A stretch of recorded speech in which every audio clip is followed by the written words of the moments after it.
we'll call this meeting to order at 10 o'clock. First thing on the agenda is pledge allegiance. So, with that. To the flag of the United States of America and to the republic for which it stands, one nation, under God, indivisible, with liberty and justice for all. So next is roll call. John Nazar. And do we have a motion to adopt the agenda? I move to adopt the agenda. Second. Sorry. All in favor? That's it. Aye. All right, and so we're on to special study session. Community Assignment District. Gina has a few things to say. Yeah, so before we get started, I just want to welcome everybody here. The purpose of today's meeting, as you may have seen on Parent Square, it's a continuation of discussions we've been having over the last several months, looking at our enrollment trends in the district, looking at our fiscal health, and having discussions about where we want to go in the next few years. One of the discussions, as you know, that we've had is looking at whether or not we want to explore eliminating interdistrict transfer enrollment from the district, which would place us into a community-funded status as a public district. So what we've done for today is we have invited two local experts, friends of the district, Brett and Marcy McFadden, and I'll let them introduce themselves when we get to that point, to engage with the board in a special study session. So, as a reminder, as we get started, we will invite public comment, and if you filled out one of your yellow cards, we'll invite you up to the dais to issue your public comment. Once we get through the public comment section, we will go into our board study session. And at that point, that is a reminder that this is not a town hall meeting. This is a meeting of the board that's held in public. So when we get to the study session, you are all invited to stay. You are welcome to observe, but the board will convene with Brett and Marcy, and they will have that discussion. You will be then just observers in the meeting. So we're gonna go ahead and move forward, and I am going to have Joe start looking at, calling up our public comment. Okay, first up is Megan Lawton for Spreckles in Washington, petition to update territory transfer. Hi, as Joe said, my name is Megan Lawton. I'm a parent and resident of Toro Sunshine neighborhood. I spoke at one of the meetings in June. For those of you that know me, I just want to reintroduce myself, and I have some good news to share today. An update on our petition effort. As you may recall, there's a group of us, families who live in the area in the Monterey-Salinas Highway District, from Toro Sunshine, which is Franciscan Way, to Toro Station 1, the fire station. And we went ahead and we went door to door and got a petition signed. We needed 25% of the signatures of registered voters for those addresses, and we have done that. Many of our children attend Washington Union Schools through interdistrict transfers, and over the years have become actively involved in your schools, volunteering in classrooms, attending events, and supporting teachers and staff. This district already feels like home to myself as an alumni and to my children who have been going there since kindergarten. When we learned that Washington was considering a transition to basic aid and possible end of interdistrict transfers, we knew we had to act to ensure our students continued access to schools where they are already thriving. That's when we submitted the formal petition to transfer our neighborhoods from the Spreckles Union School District to the Washington Union School District. I'm happy to share that the Monterey County Elections Department has now verified our petition signatures, and we've officially met the requirement under California Education Code 35700 for the petition to move forward. The next step is a feasibility and impact study that will be conducted by a third-party consultant selected by MCOE. The study will evaluate how the proposed territory transfer would affect both our district as well as Spreckles District, traffic, financials, all those things. MCOE will handle that, and then once that is completed, there will be a public hearing held for both of anyone in either district to attend, and they will make the decision or whatever goes from there. As you all continue your discussions today about the Washington Union School District future and the potential transfer to basic aid funding model, we respectfully ask that you keep our petition and our families in mind. We're not newcomers, we are already part of this community. In every meaningful way, if interdistricts are phased out, this petition becomes the only path for many of our children to continue in the schools that they love and where they already belong. Thank you again for your time, your leadership, and your commitment to listening to the voices of families like my own. We're proud to be part of this process and hopeful for what's to come next. If anyone on the board or anyone in the community would like to discuss more about the petition or what that looks like or how many homes we went through, or who's interested in coming to our district, I'd be happy to make myself available. Thank you, guys.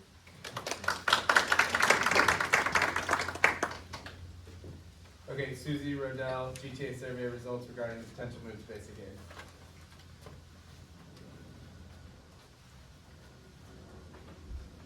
Hi, I'm Susie Rodell, and I am the president of our Gavilan Teachers Association. And last month, we did a survey, conducted a poll to gather member input on the district's financial outlook and the potential transition to a basic aid funding. Out of 35 teachers, we had 29 responded, so that's an 83% participation rate, offering valuable insight into the staff awareness and concerns. Let me start by saying that we recognize the sensitivity of this issue as it will impact both families and employees. Gavilan educators want to be engaged and informed on the budget issues, and we are eager to be included in the conversation as the district moves forward. So the results. The first question we asked was, teachers were asked about their familiarity with the district's current budget constraints. 58.6% were familiar. 27.6% said they were somewhat familiar, so those two together were 86.2%. And 13.8% were slightly familiar, and 0% were under a rock, not familiar at all. Communication from the district was the next question.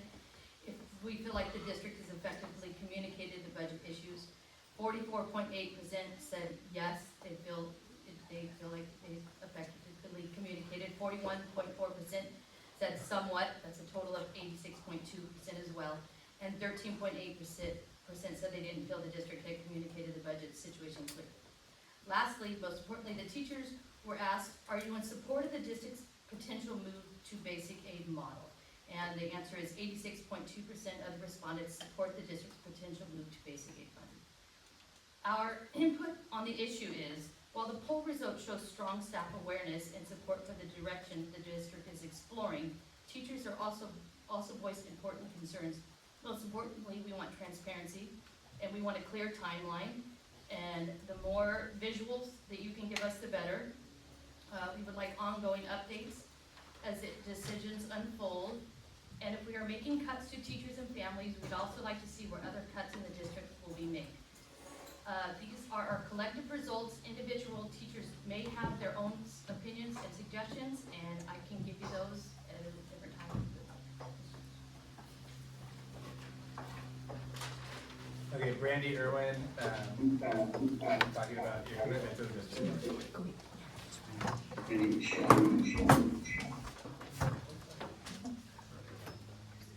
Hi, my name's Brandy Irwin. I've been in the district. My oldest son, Jack Irwin, just graduated this last year, 8th grader president. He was had a wonderful time in the district. I have two more that are coming up. I'm now a 6th grader and an incoming 2nd grader, and I just want to say how much this will affect my family. We've committed our time to this district. I have volunteered immensely for this district throughout the years, from volunteering in classrooms as room parent volunteers, also volunteers as the library at Washington Union, at Toro Park. I have volunteered in your art district docent program, and it has been very fulfilling. I just want to feel like I have been asked my volunteer hours over the years, and I've committed to this district, and I want to feel that my kids are part of this district. Like I have made my family, and we have brought our resources to you guys, and I just feel that, again, this is emotional for me because I have put so much of myself out there, and I feel that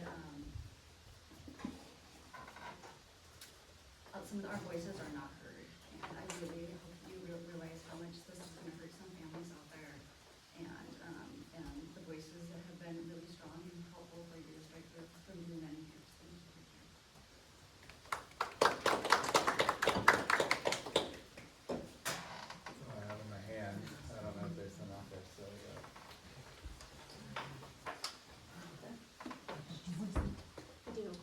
need one more time. She's, one more from there. Sorry, I just, alright, am I the last one? I'd say yes. You can, I don't think you need to fill it out at this point. You can just Okay, go you up. can just- You come up. Sorry. That's okay. I wasn't planning. My name is Candy Wheelis. I'm an in-district family. I have two kids that,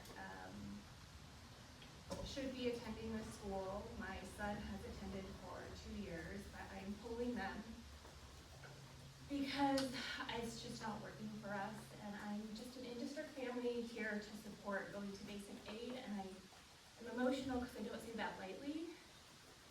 I don't want this to be an attack on our district transfer families. Brandy is truly irreplaceable. Shelley, we don't want to say goodbye to those families, but the way that the school is operating right now just isn't working. And the school is not serving the community that it was intended to serve anymore. And there's an army of us in district families that feel this way, but aren't speaking about it because we love our district transfer families. We love them. But it's just not working. So I'm just a mom here to support going to basic aid. I can ask questions. Yeah. What do you feel specifically isn't working? I don't know the exact numbers, but a lot of, for whatever rhyme or reason, the transfers seem to eat up a lot of the resources. And if you are in the top 20%, you're gonna thrive at Toro Park. If you're in the bottom 20%, you're gonna thrive at Toro Park. If you're kind of floating in the middle, you're getting lost in the sauce. And my son very silently went under the radar. He kind of fell behind, and that was my main concern. And I was very vocal with his teachers about this, and his teachers are amazing. There isn't a teacher at this school that isn't phenomenal, but they just don't have the resources to help these kids, and these class sizes are so big. So when I moved to the district, the kinder class had 18 students. And I thought that was wonderful. California standards, that's amazing. 18 kids in a kinder class. Wow. And so we made the decision to move to Toro Park.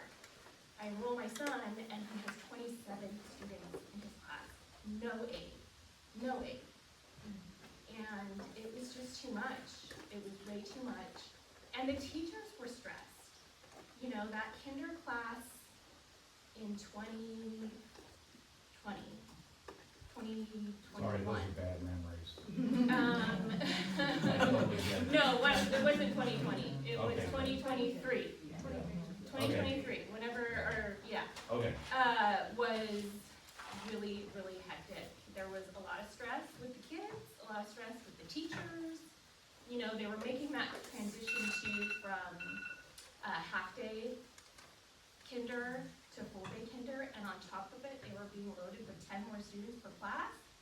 It was wild. The kids were suffering, the teachers were suffering, and that was a strong kinder team. I mean, those teachers, all the teachers are amazing, but kinder and first grade at Toro Park are the only experience I have, and those teachers are amazing. And they were really, really struggling. And my child struggled a lot, and so it was time, I'm taking them out, and I want to bring them back. I don't want to take my kids out. I'm a huge advocate for public school, and we have a unique opportunity to make this district something phenomenal. And I think going to basic aid is the answer, unfortunately. I'm so sorry. Right, thank you for your comments. Yeah. I made her extended. Yeah, no problem, I understand. Breath of fresh air, John. So, That's all I got. on to the, Yeah, so at this point, I am going to turn it over to, I think Jason's here, is he here now? Yeah. Yeah, I'm gonna turn it over to Brett and Marcy McFadden and Jason List, to facilitate the discussion with the board. Thank you, Gina. Hi, good morning, everyone. I'm Brett McFadden, and my role, and we have a, kind of the three of us have a unique, relationship with you as the board, the district, and the staff here, that transpires both, consultation work we've done with you, in the past, on facility needs and on your past school bond, as well as then being local education leaders and practitioners working closely, with district leadership over the last few years. So, introduce myself. I'm Brett McFadden. My title is I'm the managing partner of what's called the District Advocates Group, which is a division of ISOM Advisors. And ISOM Advisors for a number of years has provided the district with consultation services in the area of municipal financial services, particularly in the area of school bonds and facility financing for facility improvements and such. My particular division assists. We do work in about 30 school districts statewide in providing school facilities assistance, construction management, program management for school districts, but also financial advisory services and financial assistance and consultation to districts around the state. I spent the bulk of my career, I've been with my firm now a little over a year. As you know, my previous times I was with you was as an education leader. Spent the bulk of my career, 27 years, came up the classified side as a classified financial budget analyst, and then also then as a CBO, director of facilities, superintendent of a high school district, and then finished my education career as the deputy superintendent of Monterey County Office of Education here. And so we come from that perspective, and we've continued to work closely with your district leadership staff in supporting you and such. And so in our conversations with your superintendent, your staff, we made ourselves available. There is no fee. We're not charging a fee here. We're here as support to the district as in our relationship with your superintendents and CBO as support, and here to provide perspective. And I'll ask my colleagues to introduce themselves as well, and then we'll get into the day. I'll jump in first, Jason. So my name is Marcy McFadden, and I'm just here as a close colleague of your school district. I used to work at the County Office of Education. I used to work at the state level for the School Board Association. Currently, I work in a neighboring school district, Monterey Peninsula Unified School District. I do the communications there. But in my role as communication folks, partner with our neighboring districts on communications. So I'm just here also volunteering my time just to help your district as you make these decisions, and to help the superintendent and board just with best practices of communicating out effectively to all of your stakeholders. Jason? Great. Good morning, everyone. It's good to see you. I can see the three of you at least. Jason List with ISOM Advisors. I'm here today just to answer any questions that may come up. I don't have a specific point in the presentation, but if there's questions related to bonds, the history of bonds, elections, potential future bond elections, I'd be happy to answer any questions. So thank you for the time this morning. Thanks, Jason. Could we go to the next slide? Are you? All right. So, Lily, you're smart, because when I'm at home, Marcy never lets me have the remote. I was gonna say. Yeah, I'll tell you what, my colleagues know I can ramble on and on and on. So, I know, board members, you know each other, the audience knows you and such, but for our purposes, if it's just okay, Yeah. if you can introduce yourselves and maybe just go around and also with the staff as well, if that'd be all right. Perfect. Jennifer Lawrence. John Board. Are you gonna say a little bit about yourself? Like Yeah. your kids in the Oh, district? Yeah. Oh, sorry. I have one child in the district now, she'll be seventh grader, and one who is gonna be a sophomore in high school, but starts to finish in the district. All my kids went through the district, and my youngest is number 4. How many? 3. Okay. Wow. I'm from Tierney. Grew up in this area, so I went K-12, K-8, Washington Union, and none of my kids did because we moved out of the area, but many nephews and nieces. And I'm Kyle Lee, board member. I have 3 children, 2 in 8th grade and 1 in 5th. You, Charlie, superintendent. Carlos Vegas, CBO. I do have 1 8th grader in the district. Mike Bushnick, I'm the principal at Toro Park School.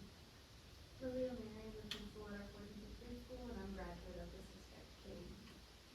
I'm Joe Carnazza, I'm the principal at San Mancio. I have an incoming TKer, and I also went through the district.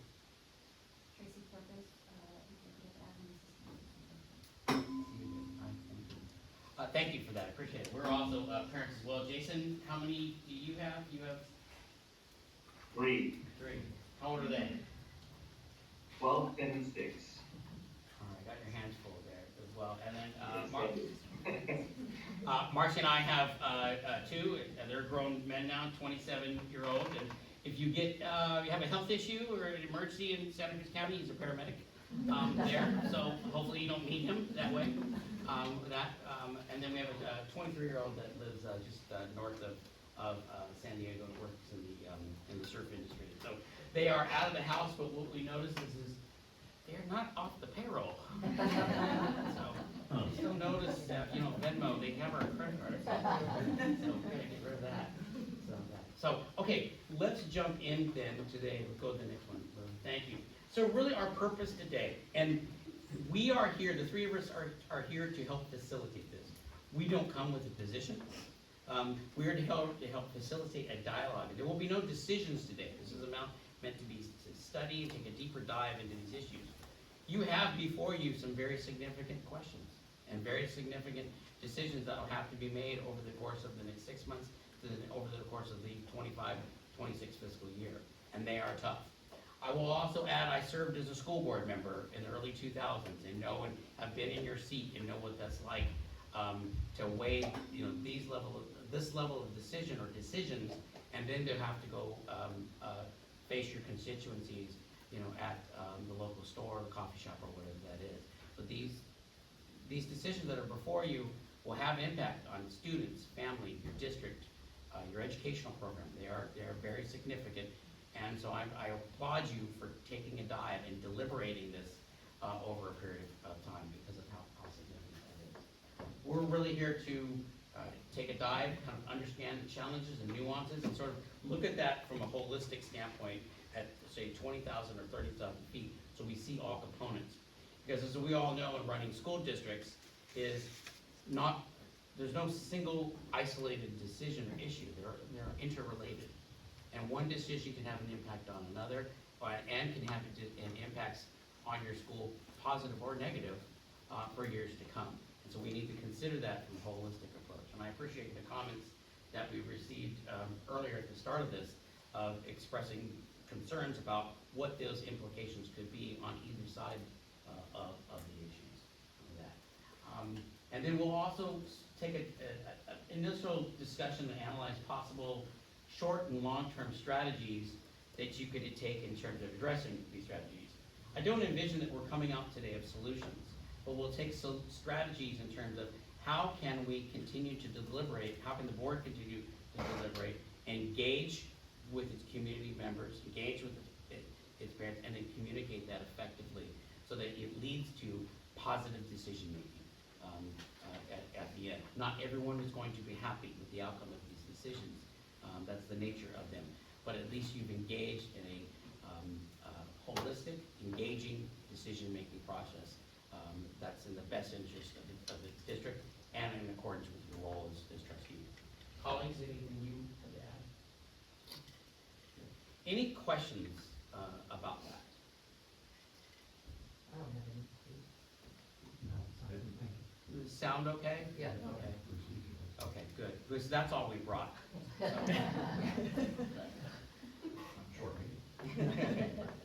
So, all right, so just establish some norms for a study session. So, the challenge of being a board member is that you conduct your business and your discussions in public. They are board meetings conducted in the public. And so that can create challenges, but also creates opportunities as well. So today we'll have a facilitated discussion. And again, the 3 of us are here to answer any questions and facilitate that process, but not necessarily to drive decisions. That will be, or drive a particular decision. That will be among board members working with your governance team and your staff and such. We want to include and create a venue of inclusivity, discovery, mutual respect, and such. And then, as Gina mentioned before, this is meant as a study session of the board conducted in public.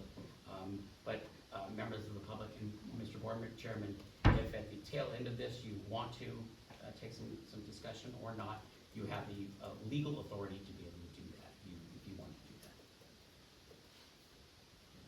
that. Okay, so what we'll cover today is just sort of, this will be the roadmap or signposting of today, is an understanding of the district's challenges now and into the future. We'll take a deeper dive into enrollment and the question of enrollment in interdistrict transfers.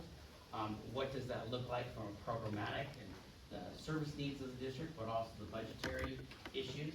What are the out-year budget fiscal projections that are unique to Washington Union Elementary School, as well as what are trends that we're seeing statewide relative to federal, state financing, enrollment projections in this region, and what potential opportunities and challenges does that pose for the district. And then we'll also talk about the development of next steps, about community engagement. How can we engage in the community more to get additional input, get feedback, but also engage your staff and your parents and your teachers, but also your students too. Marcy can attest to this, is that don't discount your students. Some of the, 2 weeks ago I conducted a town hall for a school district that recently passed a bond and doing, district-wide improvements. And we decided to hold a meeting of elementary students. And I have to tell you, and it was cute, certainly cute, they asked, why do teachers get a lounge? We need a lounge. But the input was incredible. So you will get some very valuable input, and often the most mature input you will get from your students in any process as well. We'll do some analysis and then timelines of possible next steps you want to take in your decision deliberation and such. Okay, we're going to just capture some things on the whiteboard. You're writing it, never mind. So we just want to ask, if it's okay if we stand up, is start, what makes Washington Union a special place? Great teachers, great families, and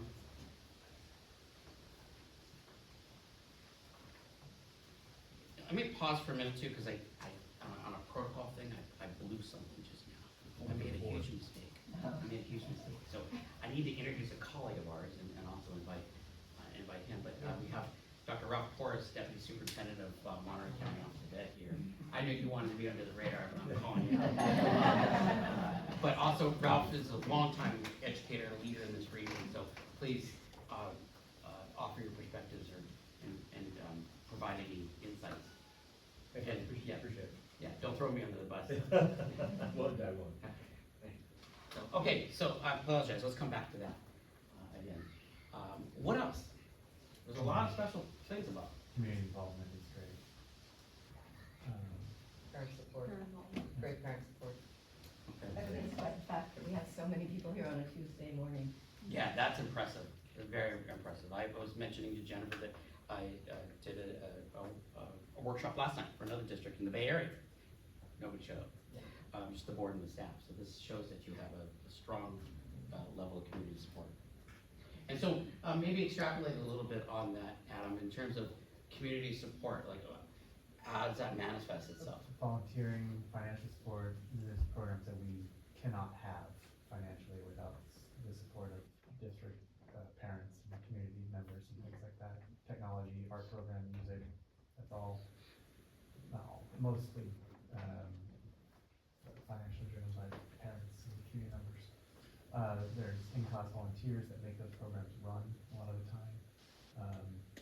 Or just a day-to-day support with kids, helping them get things done that they need to finish up. Make sure that they're learning and advocating. Do your parent groups, either as a parent organization or friends, do they also make financial contributions or they conduct fundraising and such? Yep. Every year. Okay. Yeah, quite a And bit. for a range of things, so you feel you have a partnership with them? Absolutely. Okay, great. What else? Our students are great. Wonderful. Great kids. Yeah,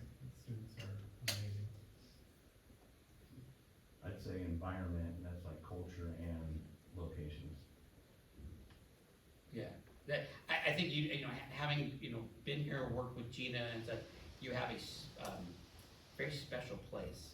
I don't mean this in a negative place, but it has some Mayberry qualities to it, you know, tight-knit community.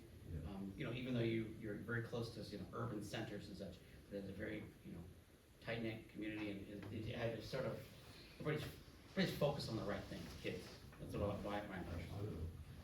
There's a long history too here. There's a lot of tradition, a lot of people who, you know, the kids have been here for 4 or 5 generations sometimes. Right. It's been a long time. Let's say academic performance.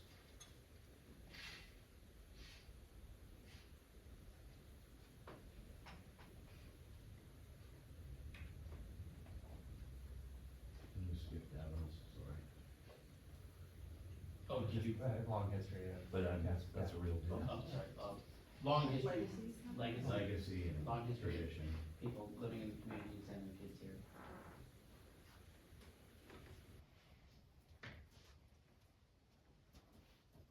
Tell me a little bit about, if we can extrapolate about the academic realm in terms of instructional services that are provided and such.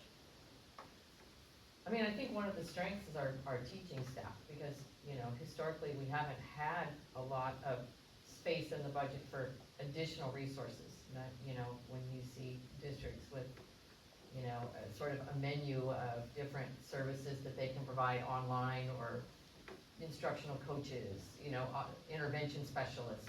There's districts that have a full slate of instructional professionals and programs that help support the students. We really haven't had that luxury for a very long time, and so what we have is a direct result of the strong instruction that takes place in the classroom. So, you know, the teaching staff, I think, is probably, has to be up there towards the top of the list. From an academic standpoint. And then how do you articulate, like, everybody seems to wear multiple hats? Yeah. Right? So that's coming from a small district, you don't have resources, so. Sure. You know, if you like to be very linear and siloed, you can't really fit here because there's always something more to do. Yeah, that's true. So if I can encapsulate that, people are willing to roll up their sleeves. Yeah, absolutely. Yeah. Yeah, yeah. And that's common in small districts, is that you don't have economies of scale, and so somebody needs to carry boxes, you carry boxes. Right, in our case, we don't have economies or economies of scale.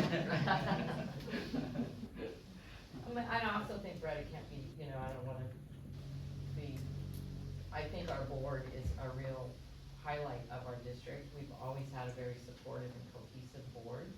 And probably in your experience, you know, you could bring perspective to that. Not all districts are that lucky. We've been very fortunate for a very long time to have a really strong, supportive, cohesive board, which makes a huge difference. I'd like to throw in that the admin leadership team is strong. Good point. Great. Thank you.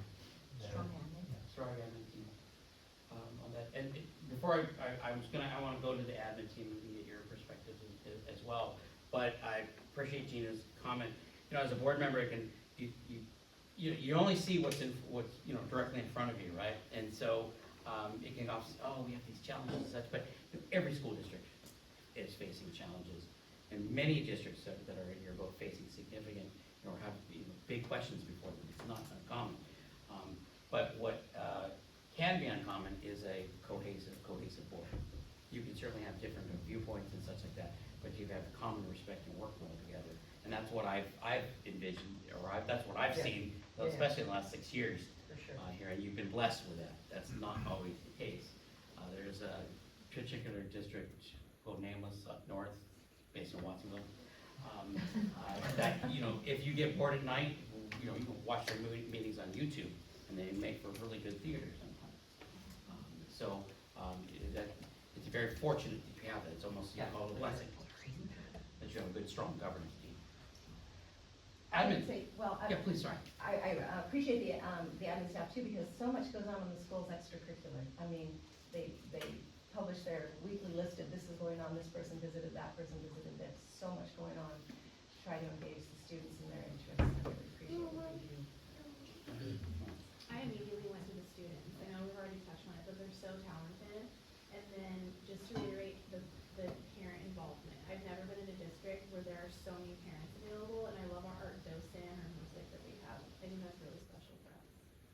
Yeah, I was thinking the same thing about the students. We get students here that are just ready to learn and they're prepped, and that's, you know, from their home environment and what they've grown up in, and we have supportive and community involvement. And the other one that I thought about was the legacy piece. If you look at our admin team, we went here, both of our parents work here also, and Mike used to teach here. So there's ties that people wanna be here. And it's a good place to be, a good place to work, and a good place to make an impact, I think. So overall, positive culture. Yeah. Wonderful, good. Any other comments? I got another.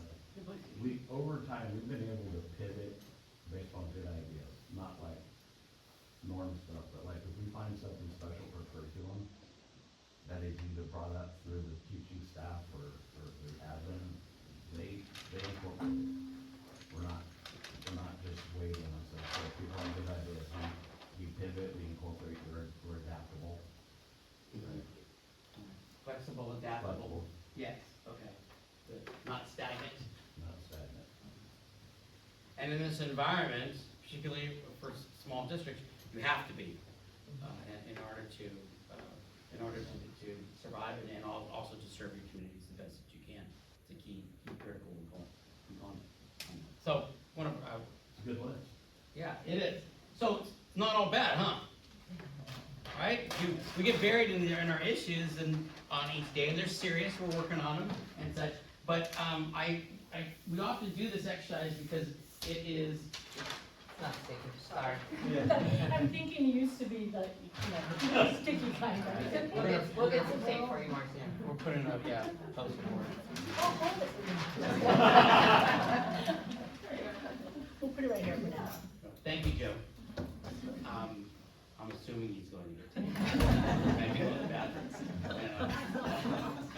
So, okay, now, challenges are challenges, but, at the end of the day, the core mission of the school district is to serve its students and its community and to make their students successful adults in whatever chosen passion or profession that they choose. That's what will always be the core fundamental interest and goal of any school district that's out there. So, I wanted to go into and talk about just generally challenges that are facing the district, external and internal. And if we can, just get sort of capture some of those and such. Finances is main area you're out with. Okay. Finance, Facility updates. facility needs and Yeah. need for its facility improvement. Let me pause for 1 minute and let's extrapolate a little bit on finances. I'm gonna lead this part a little bit. We have two elements in the area of finances. You have where the district ranks and its relationship with your local control funding formula. Right. So you have state external issues that impact the district, and then you have internal issues as well. So on the finances, let's focus on sort of internal. What financial challenges face the district? Well, you're not able to pay staff what other districts do because we're egregiously underfunded. Right. Yeah. So compensation, total compensation for staff and the ability to attract and retain highly qualified educators and staff. Yeah. Right. And then the amount of staff, support staff, not that we wanna go all wild, cause we do pretty good, but we're so starved out, you just don't have the money. Right. Okay. What else internal? Well, the cost of housing out here, if someone wants to go to our district, they can't afford the housing, and Right. Let me ask the administration, from an administration standpoint, in terms of recruitment, are you seeing that now? Many districts, particularly along coastal areas, that are saying, they can get people interested, but they can't get them to sign the. That's absolutely correct. And we went through a whole hiring this summer and, got to the bottom line and it was time to sign and they said no. So, that happened on 3 separate occasions in the last 2 weeks. That's been, So we're facing some challenges going into the school year. not just this year, but since I've been on the board, so before LCFF, they brought the baseline up, they changed the funding model, and we went to the back of the line and the bottom of the barrel. So the district has been, for the past, more than 15 years, you've been what's often categorized as, it's almost a misnomer, but it's called a low wealth Low district. wealth, yeah. Yeah. And it doesn't mean that, it has nothing to do with the wealth of the area, it's just how you're funded in the way the state's In the funding mechanisms. mechanisms. Yep. And then where that puts you. Understood. And you are actually, if you looked at statewide of the 900 and I think there were about 940, maybe 930 school districts statewide, you're ranked in the bottom tier of that, because of just a number of characteristics of the district, your students and such, and then how you relate to the current state financial system that's in place. So I think size of our district is a challenge. Size. As far as funding, like, we don't have any political clout. They don't. We have organizations that help small school districts, but we're the tail wagging the dog.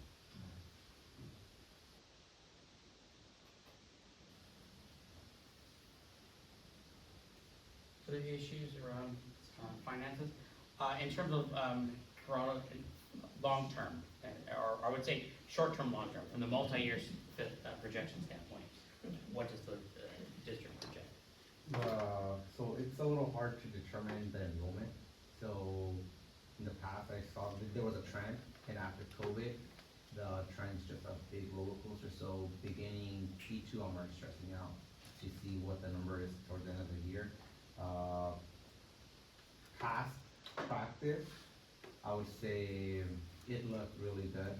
And then once I came on board, I started noticing, inter-districts didn't come in, they're not releasing. So this year alone, originally I was projecting about 700, where at one point we were already projecting at 730, 740. So we're having to constantly waiting last minute to see if we're gonna get those 730, 740. So I'm having to be updating my LCFM calculator all the time, to see what's trending, how it's going. Long term, the enrollment piece takes a huge factor, because it affects how much we're bringing in. So taxes in our area for the past 10 years, I spoke to a buddy of mine that's in basic aid, helped me determine that we have a trend of 4% increase in taxes each year for the past 10 years. So using that same trend, our taxes keep increasing 4% in taxes coming in. But our LCFF funding does not. That's kind of like, now with the 3-year average, it's hard to say if we're gonna get funded for the previous year or the 3-year average. So we're kind of in and out of that, I guess you could say, basic aid in a way, but not really basic aid, because now it's 3-year average. Now you're facing 3 different components. You're facing either you're gonna get a 3-year average, a previous year, or now you can follow basic aid. So we are increasing for next year. I have an 8 point. This past year, we're at 8.1 million. This upcoming year, 25-26, we're at 8.3. Next year, we're at 8.5. This past year was the first year this upcoming year, that the COLA almost matches what is happening to the revenue coming in, because normally what the COLA isn't what we get. We've been big losers in that. Last year we were negative. The year before that, when it was like an 8.33 COLA, we were only at a 2. So those are some of the challenges that we face. Just to support what he said, so we have declining enrollment, Right. which affects more than just finances, but has a big effect. The declining enrollment is a big red flag. And then, what he was bringing up is, we have very unreliable information from our legislature. Like, they missed it by like 73 billion last year. Like, if anybody, any of us manage our households like that, we probably wouldn't be in the house right now. So, we have inconsistent and incorrect information to be able to project budgets, which, Yeah. and he does his best to navigate that. And in the situation that the district's in, you will know that in budget information in arrears. You, many other districts may have a sense of it, what's forthcoming. Unfortunately, when you're on the bubble between being what we call a local, LCFF, local control funding formula district, traditional district, versus that of community funded, i.e. we used to call it basic aid because those districts got a minimum basic aid. That's not anymore. We now call it community funded because you're getting a higher, your base funding off of property taxes, not necessarily state aid. So, when you're in the bubble of that, you won't know this information relative to enrollment, relative where you are funded by the state, until you start your school year. So it makes for extremely programmatic challenges, Totally. planning challenges, and such in here. Don't be afraid to put up there getting bad information from the legislature, because I think. I think, Brett, one of the challenges that I get concerned about is from a recruiting and retaining piece, our enrollment in its experiencing the decline over the last few years is, we'll get to February, as we were this past February, and our enrollment projection sits at about 600 kids for the fall. So, as you know, that puts us into some March 15th notices potentially. We were, fortunate this year that we had 2 retirements, so it didn't impact staffing, other than the 2 retirees that will no longer be teaching in the district. But, we're now up, as of the end of July, we're up to 700, almost 750 kids, which is great. But my concern is, what does that do to us year over year in the years out of having to issue March 15th notices to hopefully retract those notices, but then what does that do to retention? Teachers are gonna say, wait a minute, I'm not gonna put myself through this every year. Yeah. I'm gonna go out and find another job, and then we're gonna be stuck in July trying to find a teacher, which is a very, as you know, in this time of, a teacher shortage, it's a terrible time to try and go out and find a new teacher. So, so that's a big concern of mine. Yeah, year over year, layoff notices, whether it's a certificate or classified staff, have an impact on morale, certainly. Absolutely. And you can say to somebody, hey, we think we're gonna be able to save you, but we gotta issue this notice. I've done it many times in my career.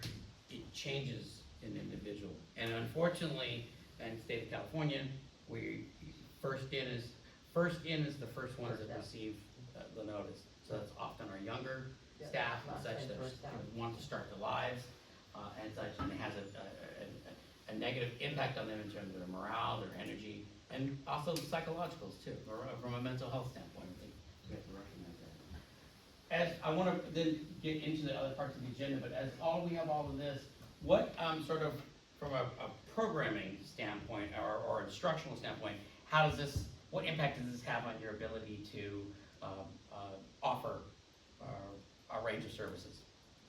We know the answer to that. Yes, Yeah, sure. right? So this will, these conditions, and you've had solid, good budget and budget processes for the last 6 years, and when I was at the county office and, having that oversight agency and reviewing those, but your budgets have been tight. Yeah. In the last few years, so you For don't sure. have a large margin of error. No. That's in it like another district, might have, with that. So you've managed them well, and I think actually that needs to also go on, the positive side too. Mhm. Given all this, Yeah. you've done a really great job Yes. of leading this district. You're not in the newspaper, okay, on that. There's a thing called the Fiscal Crisis Management Assistance Team. It's a statewide agency that provides assistance to district. One of the things they do on there is, and anybody can go on their website, they'll post all the news stories of what's going on in education around the state. Go on there and it's kind of cathartic. It's like, oh, we don't have those problems, So you're not in the paper. You're doing a good job. You're moving forward. You're focused on your LCFF goals. You've managed your budgets well and such. You have significant facility challenges and such, but given all these challenges, you've done a great job of leading this district. in my view. I don't know. Right, can I Yeah, answer please. that? Please. From a third-party independent firm, S&P bond rating agency, one of their credit highlights for the district was strong management of the district, from a fiscal standpoint. So Brad's absolutely right. Given some of the limitations, your district has done very well at managing operations, and again, highlighted and accredited by Standard & Poor's. Thank you. Colin, or let's close this now. Any other comments that we didn't capture in terms of both, positive side and then also in the challenges that are before the district? Well, we just didn't talk about special ed costs, which also add some unpredictability, and they can be significant. Yes. Special ed costs. Yeah, and I would say, maybe if you are okay with it, special ed costs and special ed, service requirement and service challenges. Good. Thank you. Let's go. So, I'm sorry, give me your name again. I hate this slide. Well, I am so sorry. But as John referenced before, and Geraldo talked about, this is kind of, we take and you've seen this slide before. Geraldo, you developed the slide, right? No, this is Monterey Monterey County. County. County slide. County office did this? NCOE. Wow, well done, Ralph. So, I'm glad you created you it. use colors and everything, wow. When I was deputy super, I didn't have that, I never could do that. It's all black and white. Yeah, it's misspelled. So if we look at countywide, it's stark, right? How you're funded. And it just comes down, so everybody knows, it just comes down to the fact that, there's no fault in this. It's every district in the state of California has a very unique relationship with the local control funding formula. And that's the predominant formula that's how we fund public education in the state of California. So it's unique. And so just because of the nature of your property taxes here, the characteristics of your students, you receive a certain amount of dollars per student. And it tends to be on the low side compared to that of other districts.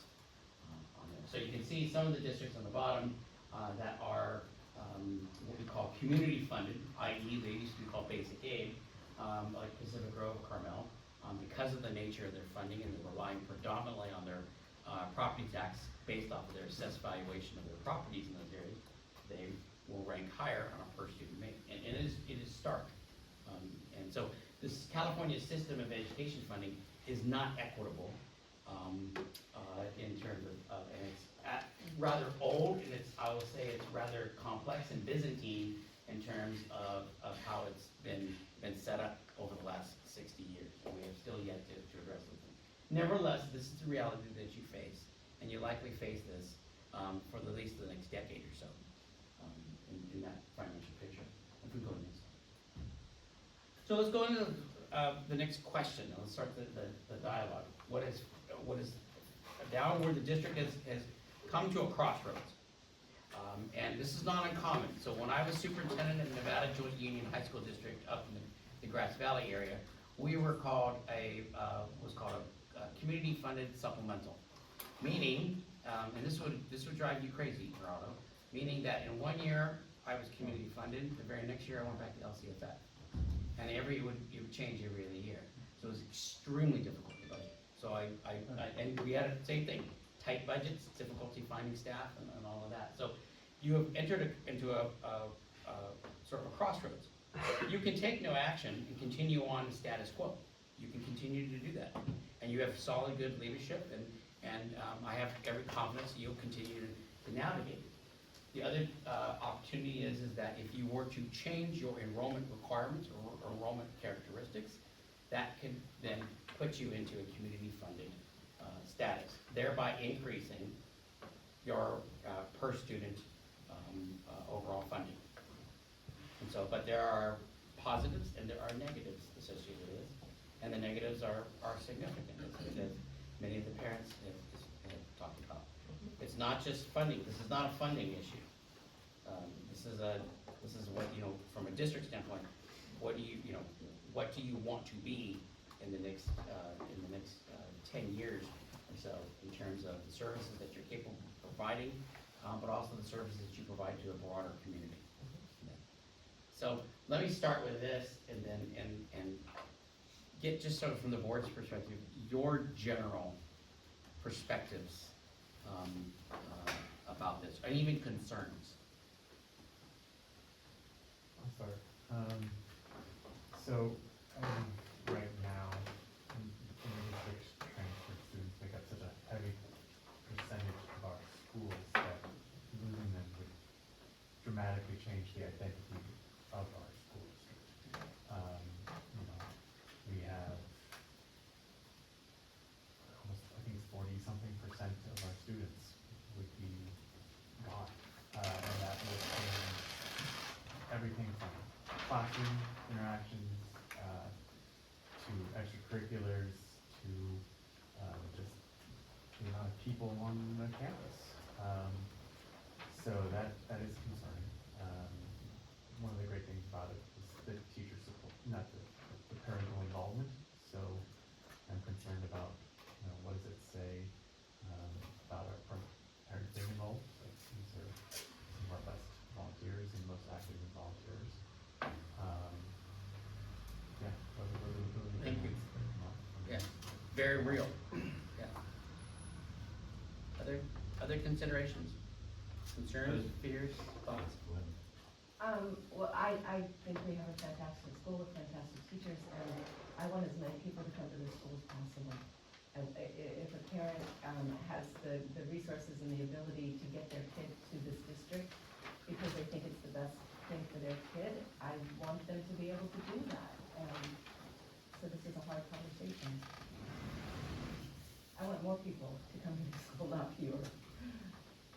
I think that those students bring a lot to our district that help our in-district students grow and see other perspectives and learn about the world outside of Mayberry.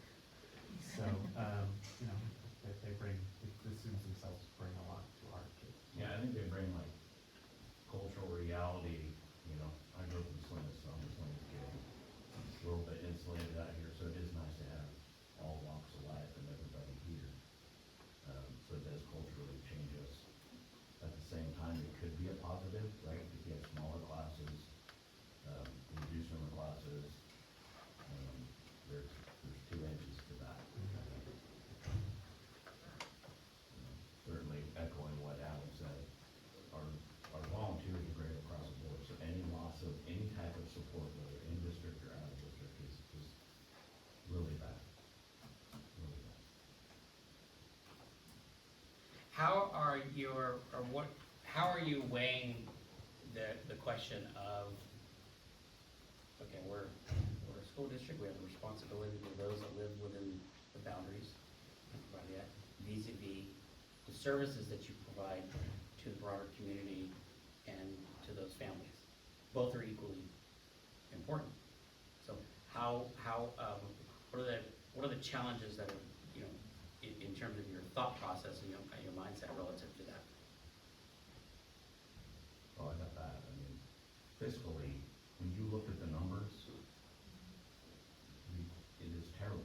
Right. We've been struggling for decades with funding. And we hear from our staff about the challenges they face with us not being able, we pretty much fund them as high as we can, and we're still fiscally solvent. So when you look at the numbers, and then you talk about we have to keep ourselves fiscally solvent. But when you look at the numbers, they're so terrible that from a financial only perspective, it would be irresponsible to do anything else except for going to basic aid. That's kind of where those numbers. Mike, could you go to the next one? Oh, yes, See if I captured, okay, this is another slide that staff provided to us. That's the enrollment differences, and then the difference between where you are now in 24, 25, a little over 11,000. Should you go into community funded, it puts you approximately almost 19,000. Right. It's insulting how bad Yeah, underfunded that's by start. that one. By the one slide you have, where we're surviving the most on the taxes created within the community, and just a sliver of state funding based on their mechanism. And we're expected to compete with those same folks, you know, on the same level, and we do, we compete fantastically. But it's so bad right now, and such an insult, that when you are presented with this opportunity, from a financial standpoint, it seems like the most logical move. Yeah. Could you go to the next slide? Thank you for this. So there will come a point, I mean, you have two choices as a district. I mean, you can, there's a lot of districts, and I've certainly worked in a couple of them, that just kick the can down the road, right? Just hope for the next budget kind of thing. We don't recommend that, because sooner or later, you'll face a challenge. And as all of you know, and probably all of us is that, districts don't have the luxury of declaring bankruptcy. You can't statutorily require to declare bankruptcy. You have no law, no ability to do that. You do go bankrupt, but you go into receivership.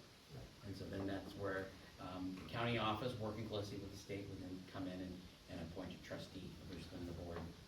And so I have been there in that process as a consultant to districts that have gone into receivership, and I will tell you that you don't want to do it. Vallejo, for instance, Vallejo Unified just came out of it, and they went into receivership in 2004. I'm sorry, 2004. 2004. So 21 years later, they just finished paying that off and finally came out of it. And assumed their complete control. So it has enormous implications. So that's why you take your budget and your finance serious, because it has direct impacts on your ability to offer high quality programs.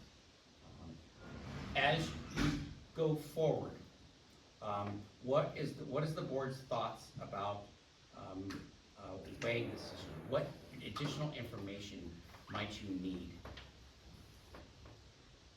So two things on Andrew said. So we've been looking at these bad numbers for so long and not getting better. And then, not just our district, there's very few districts that are increasing enrollment. Hollister, I think, is one anomaly, but Right. across the board, across the state, everyone's in declining enrollment. We saw the numbers of what our neighboring districts get, so every student that they had the luxury to lose to us, they're now starting to withhold. So it's another triggering mechanism as far as our inter-district transfers. A lot of their home districts are holding them. So then, as we've been able to survive on, maybe having a few extra folks, it's forcing declining enrollment. Now, we did a flip, but I would just say we've been in declining enrollment since early 2000s.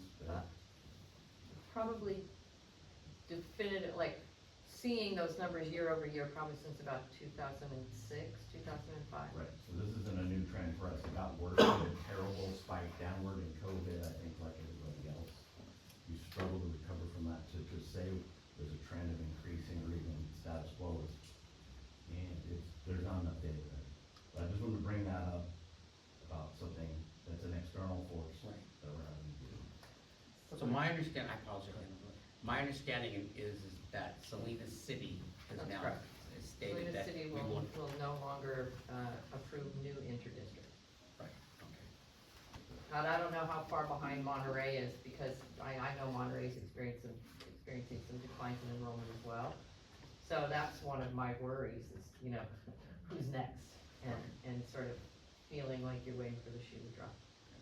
Adam, I'm sorry. Some of these things are easily quantifiable, the budget, well, not easy, sorry, no, but it's more easily quantifiable than other parts of the things that we have to consider, such as how is this gonna change recruitment, how would this change cook school culture, how would this change parent involvement, and those are sorts of things that are going to be harder to quantify, and it's not as easy to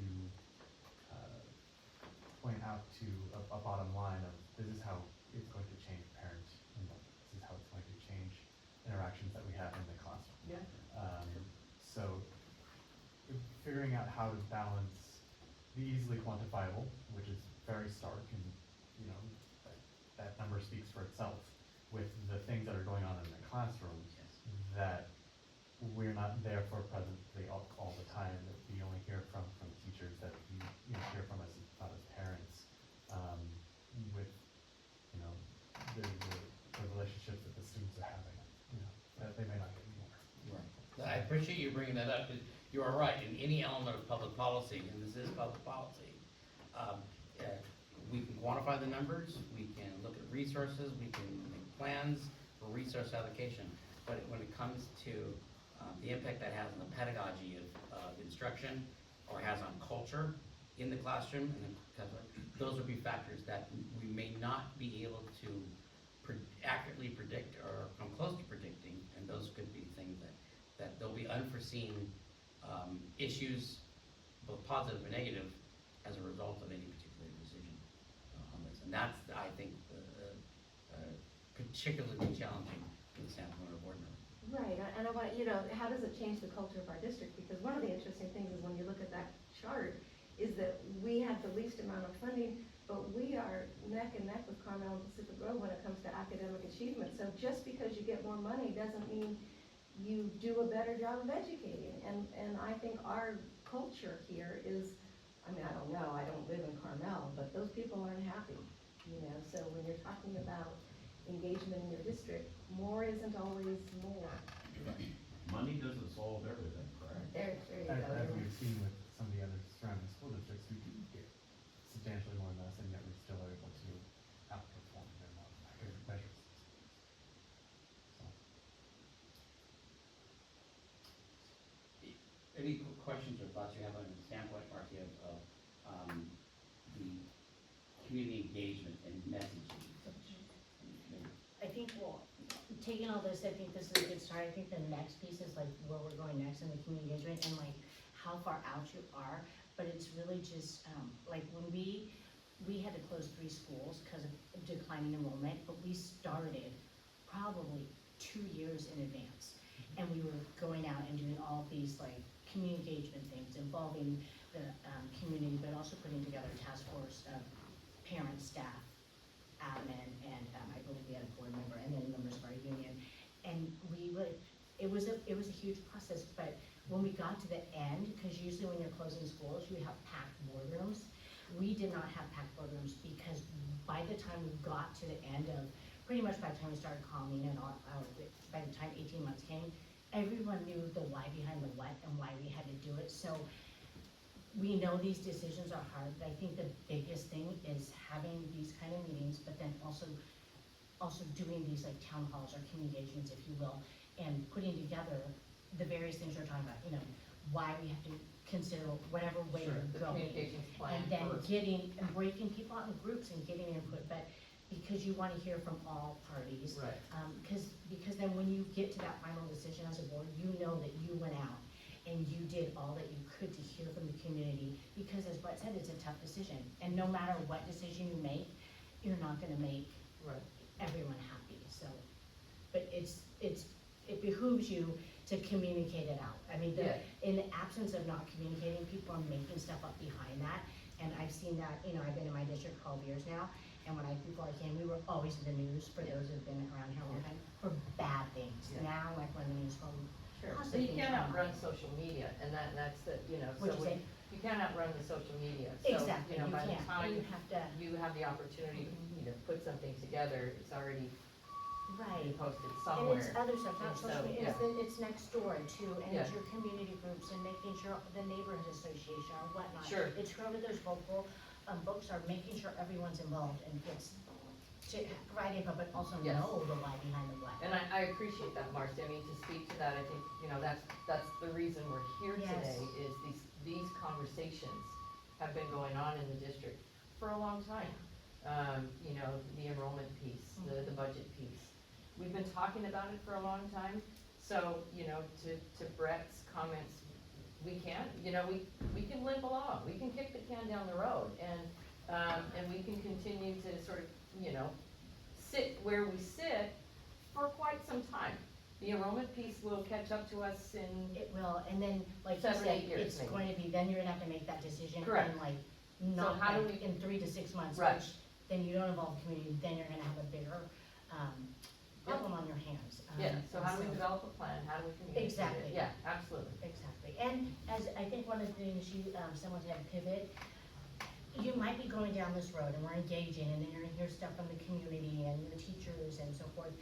You might pivot, you might think you're going to maybe basic aid, but then after you go through this, I don't know, we don't know Sure. what's gonna happen, you know, like when we closed our schools, we didn't know. Like, Yeah. we thought we were gonna maybe, close X amount, but then we also then shifted from K-5s, to like K-8s. Yeah. A couple of them went to K-8s, then we closed a couple of schools. Our biggest thing right now, we're in the same thing, declining enrollment. The last 2 years, my boss's directive to me is, you need to focus on attendance. So I'm working with our attendance people, and we've increased our chronics. We're never gonna get to ADA, because that's, to move that needle is hard, but we're trying to figure out ways that we can, you know, focus on, you know, infinite studies, shortening that gap, Saturday Academy to get credit back. So it's coming up with things you may not even think were on the radar at the time. Yeah. Lily, can we go to the next slide? So what's the, let me go to Geraldo. So the issue of the crossroads that the district is at now between, if it chooses to go community funded and make a decision relative to interdistrict transfers. At what point is it where you think that,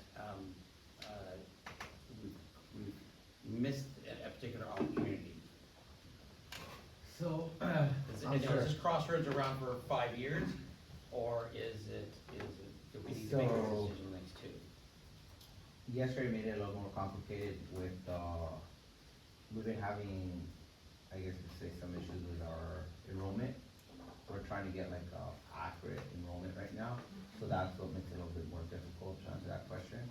But I'll try to answer your question. One of the biggest factors is our ADA. Like Marcy mentioned, ADA has gone down a little bit. It hasn't gone down that much for us, but ADA does take a big factor. One ADA, And substantially. just so everybody knows what ADA, average daily attendance. Yeah, so, back in the day, I think I would hear that we were like at 97, 96. Right now, we're like hitting 94.5, 94.7, which is great. It's better than state average, but it's not where we used to be. So I was, multiple projections. If we hit under 6, I think it's 680, 670, that's kind of like, depending what our ADA is, we're teeter-tottering in and out of basically in and out. So that's kind of like the big number there. And then once you hit 640, we're like not so deep in there, but even if we have a 95, 96 ADA, we're still the same thing we would be as being at 670, 680 students. So that ADA number is a big factor on our enrollment.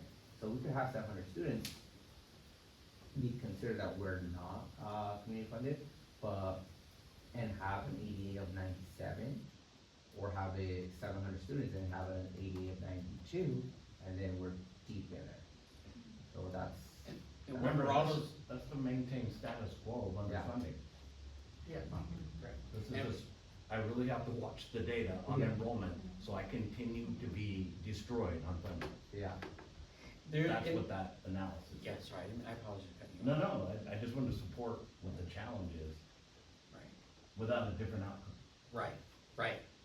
So, we should also make it clear too, that generally, when folks consider a district, whether it's LCFF funded, just to appear full, or community funded, the feeling is that community funded districts, have a lot more money.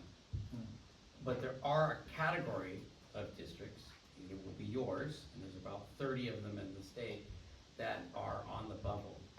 And like I mentioned, my district was on the bubble. So in the years I was community funded, I didn't get more money. I actually got less money than what I got in the LCFF. Overall, correct? Overall, Makes right. sense. But even though I was in a community funded status. So that's something that if, as your enrollment continues to drop, that might just drive the district into that situation, whether you want to go there or not. Right. On it. So the other thing to be cognizant of is to consider the out years then of, okay, do we wanna have control over our destiny or not? Because it could come to a point if your enrollment drops significantly in the next few years, you get into a situation where you're just put into that situation because of the statute, and you don't have the control. So one of our biggest issues is, Salina City, now that they divorced us in a way, like we like to say here, is our graduation rate, you know, we graduate, it's a from year, well, probably 95, around there 98. We're at 101. So 101, but next year, we'll bring in, this year we have 65, is it? 71 kinders, so we lose 30 in the following year, but we don't know how many Salina cities will we get if they're not gonna release any. So then, rather than going 71, we'll probably be like at 65, 60. So we're losing 40 students there. So now we go from an enrollment of 730 to 690. And then the following year, we graduate out the 7th graders, and eventually that number's gonna start declining. If that trend continues If on kinder, trend. then that's a bigger chunk of the declining enrollment that's staring us in the face like right now. Yeah. Generally speaking, as what he was saying, like when we get more inter-district transfers at the middle school, which is our highest number of inter-districts, we're taking them because the high school district is still releasing, where Salina City's not. So as that early age kindergarten number gets smaller from Salina City, and we keep getting bigger middle school classes, we're gonna graduate out more and have less. So that's the trend that we see. That's an interesting answer. Well, the other piece is, conversations we've had over the years is, what is the percentage of inter-district enrollment that the board is most comfortable with? It was, for a long time, we sat at between 30 and 35%. And then, pre-COVID, just coming out of COVID, we got, I think the middle school hit over 50%. Right now, we're at about between 42 and 43%. So, is there a threshold for the board's comfort level, or are we just wanting to take as many as we can get? And those are discussions we've had over the years as well. Yeah, it's an aspect that's always been looked at. But as far as the funding mechanism go, Yeah. we don't see any big swing either way, right? So we continue down the same road. So it sounds like, and correct me if I'm wrong, but it sounds like from our perspective, Jason, please weigh in here if we're missing out on any thoughts or inputs that you have. Anything, I just wanted to check in with you, Jason, anything you had, any thoughts? Yeah, this is, again, it's purely financial only, but I mentioned the rating and the high credit quality the district has. You're at a AA minus, so it goes AAA, AA plus, AA minus. Moving to a community funded situation, anytime that you would take on debt, whether it be general fund backed debt or bond debt, community funded districts, you're gonna get at least one bump up in rating. But what that means, the time that you sell the debt, the terms, the rates will be better than where you are currently on a apples to apples basis. Meaning, if you sold bonds today at a AA minus versus bonds today at a AA, you're gonna save about 5 to 10 basis points, or 0.05 to 0.1% better. Might not sound like a lot of money, but on millions of dollars, that could translate into pretty significant taxpayer savings. So that's the only additional thought around the community funded discussion. And Brett, I want to address this community engagement. So I think this group has been supporting us in the audience, I think, and the staff. Everybody, it's an old story and everyone's tired of it about how, but everyone understands the reality.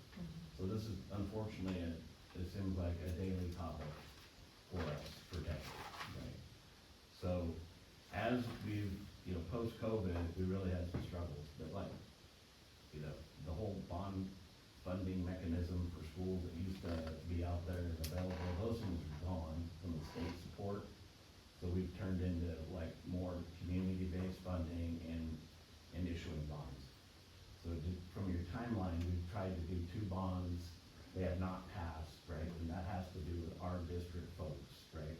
So that's more, evidence about what our community wants, you know, by a very slim margin, is not to approve additional debt, if you will. We've had multiple discussions, and before I even got here, some of the older board members saying, oh man, every time we bring up, you know, closing Washington Elementary School, everybody is excited. So this has been going on for 30 years, that discussion. Got brought up again because we're so strapped financially, and the teachers have said, hey, what else could we do to you know, get different funding, like you had brought up?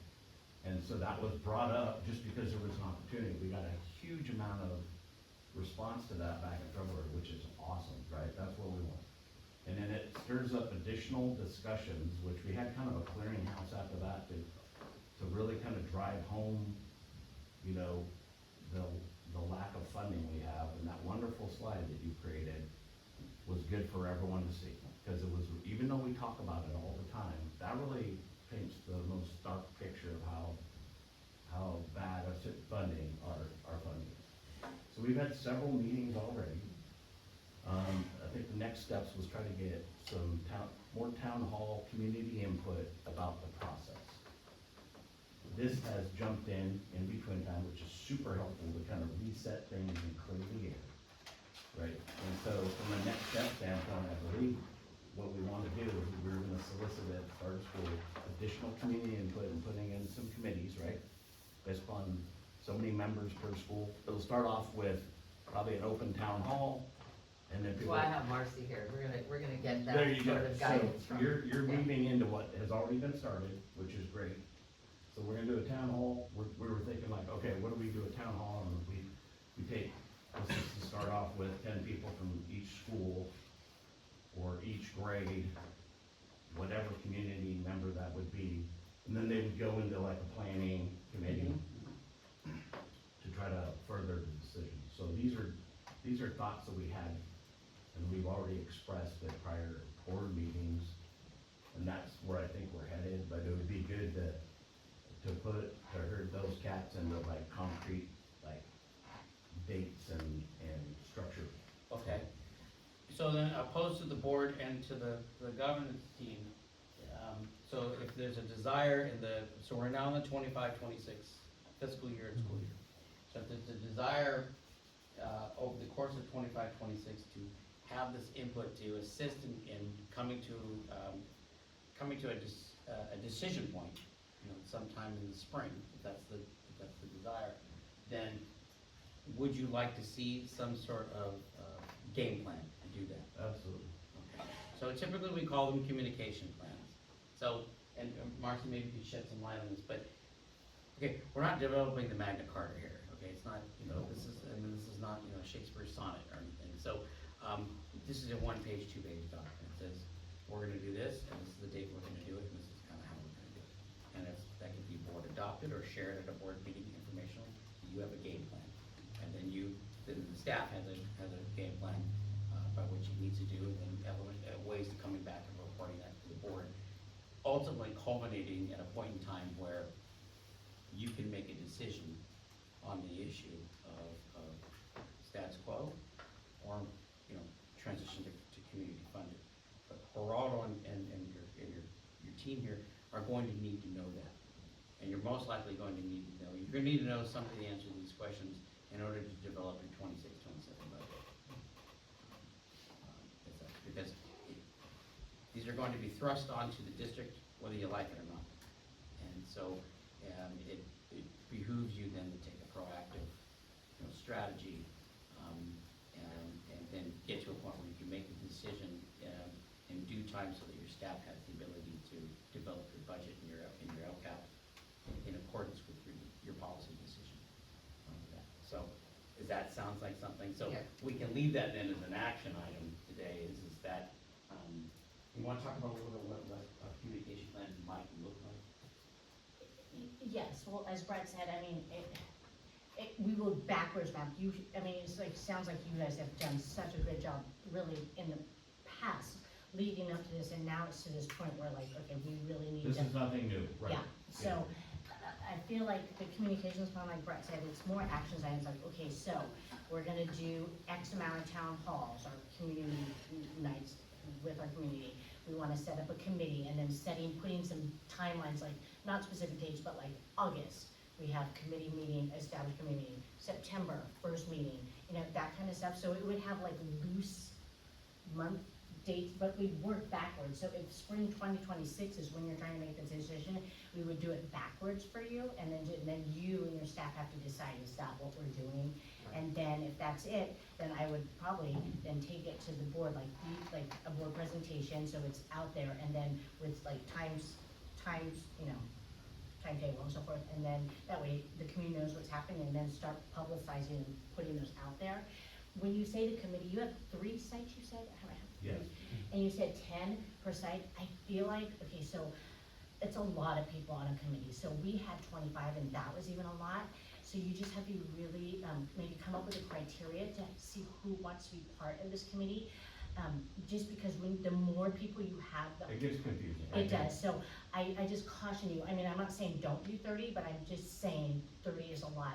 In addition to like, you want, you know, your union presidents, both of them on your classify your teachers, and then you wanna have, you know, a parent, a student or whatnot, so it gets kinda big. So I just It's like caution. inviting people to a wedding. Exactly. So anyway, but if we could come up with a draft plan for you and work backwards that the district can, have as a stepping stone, and Yeah. then. I think it sounds reasonable. What's a reasonable time frame in which to make a decision to allow people to adapt? You're asking for my recommendation? I mean, Yeah. like, when's our date to make a decision as to Yes. how we're gonna proceed? Yeah. I Is mean, that I wouldn't- February of next I year? wouldn't give it, less than the school year, February, March of next year. So the board take action in March of 2026.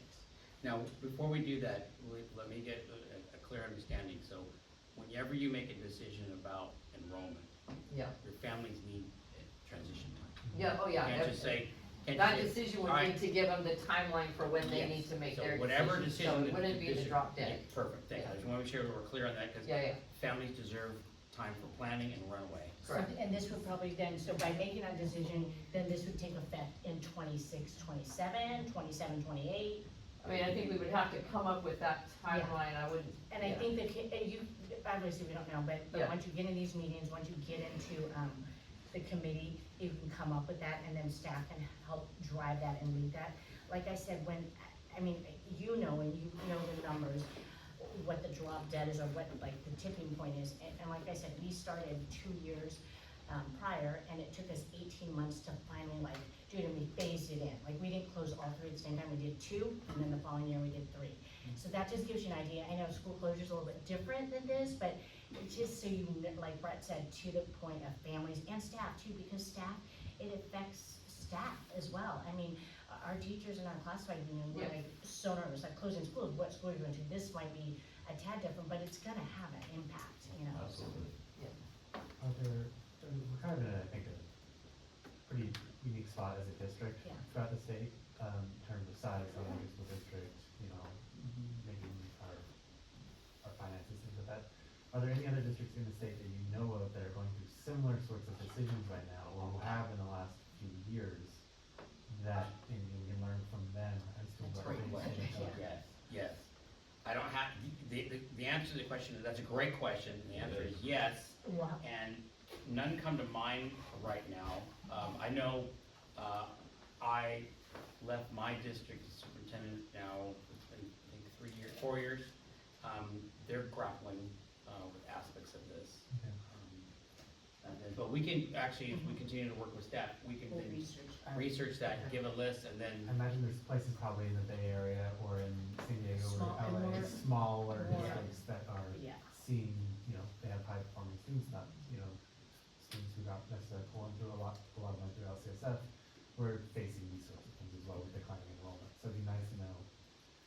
I mean, they might have different things because of scale, but just what, if they've made this decision before, what are the sorts of things that they have uncovered that we might not see ahead of time? okay. Thank you, this has been a real vibrant discussion. We just do a time check, we were going to, wanting to end this around noon, correct? Yeah, not later than noon, we're at 11:30 right now. Okay, so we have a couple more things, we're in the tail end. Can I, Yes, please. I want to clarify, so did we decide that February, March, the board would decide whether we're going to community funded or not and set up a timeline for that? Yes. That seems fast to me, because if we set up committees, how many committee meetings will there be? If we don't get the committees in place until September, October, then how, the committees get to meet how many times before they come to us and say, this is what our thoughts are? It just seems like, It's interesting, Hope, because on the last two, like, public discussions, we said it's gonna happen not this year, but the year after. So I appreciate the new input, totally down with whatever you wanna do, but we've already had meetings where we said to the public that it could be as soon as the 26, 27, right? So, and I just wanna be transparent about that, all due respect. You know, if you feel like that's too soon, I totally get it. We'll continue to go status quo longer. Well, and I guess to speak to that as well, Hope, is that was a question that was posed to me, and what's my recommendation? If that is not the recommendation of the board, I follow the recommendation of the board, so whatever you all decide you want that sort of schedule to be, is what I'll do. That's a good point, you know, I'm just trying to do open discussion. Sure, absolutely. But that would push it another year, but what we had already talked about. So I just wanna be transparent with everybody, and I think the community right now will go, hey, we already told us it was gonna be then, you know what I mean? Let's, you know, again, this is a complex decision, and we definitely wanna make it a good process as far as making the right decision. So, and I'll support that new idea and push it another further. That deadline is something that depends upon what is being done in the meantime. What is the communication schedule, what's the communication? Correct. What's the participation? Yeah, could you get I mean, what you need? Even if we're doing all the communication in the world and it's the same 40 people showing up, the same 40 people, we're not able to communicate with a Larger group or group whatever. of the district, you Yeah. know, it might require us to go longer just in order to reach people who are hard to reach.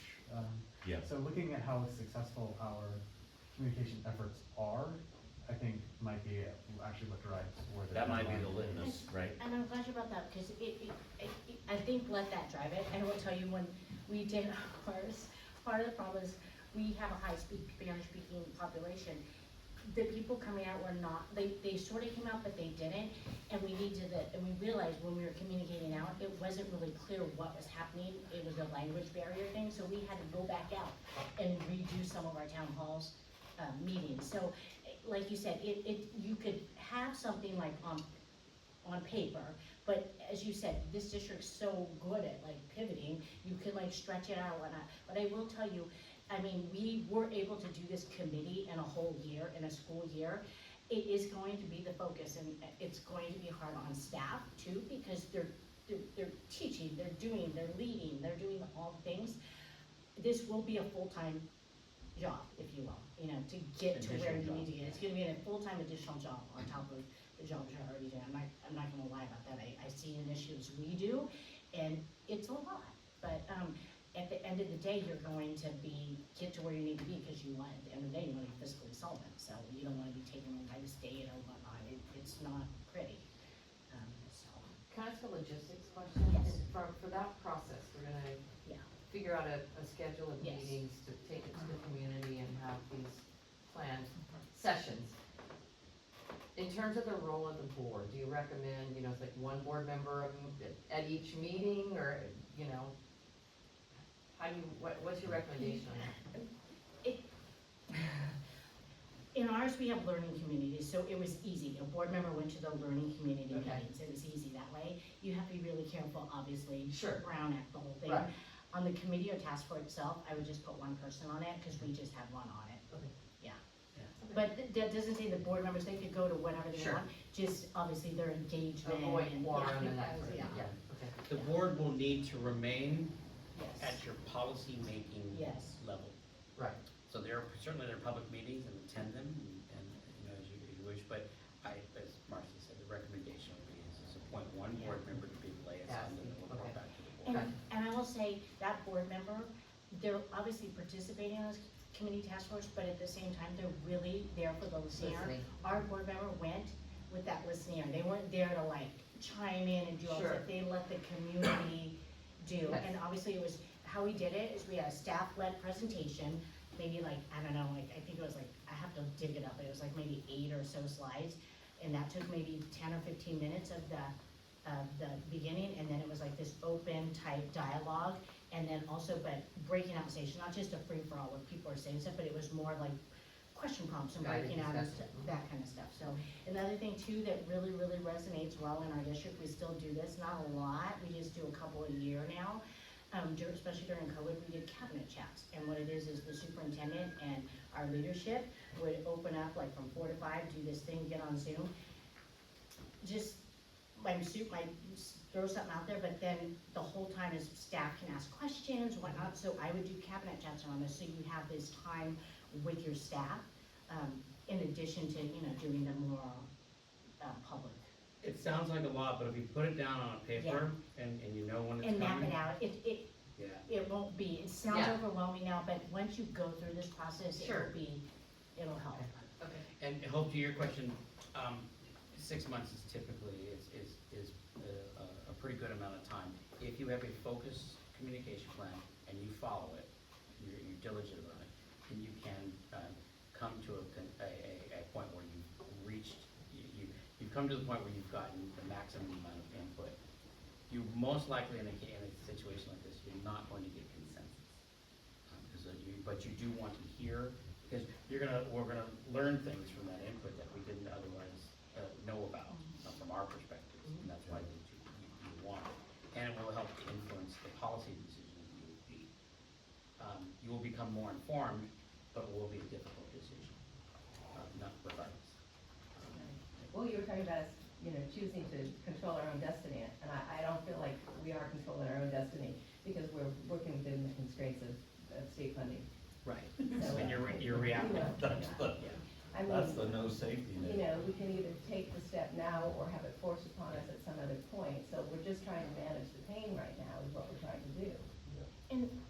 And just know, all districts in the state are going through this, probably like 75 to 80% of the districts in the state are going through this. But looking back at the positives, and all of you came up and said this stuff, and Brett even said this too, like, this is a great district. Like, there are so many, it could be so much worse. You could have a fractured board, you could have staff that's, the board doesn't have trust or confidence in the staff. All the things that you all said here, that is gonna help you get through this. It will, I can promise you that, because we see so many districts that aren't, and it's so all kinds of ugly. But then you see districts that, yeah, they have to make hard decisions, but they all stay together, come together.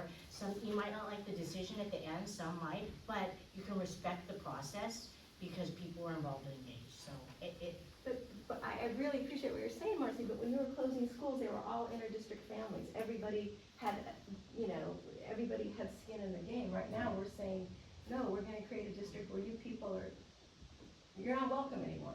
So we're not all in it together. I don't know if we're But saying I'm they're not, not welcome. I wasn't Well, saying it but to they that can't. I wasn't saying it to my district. Yes. I'm just saying with Yes. with districts Within in the the state of California, because Oh. Brett and I teach on a statewide level, and so I'm just saying, yeah, I was using mine as one example, but I'm just saying, when I look at districts around us and all the positive things you all have, I'm telling you, like you said, one of the districts that we live in, it is a crap show. It's horrible, and the community, yeah, but not just that, and I get it that this is an emotional issue, it is.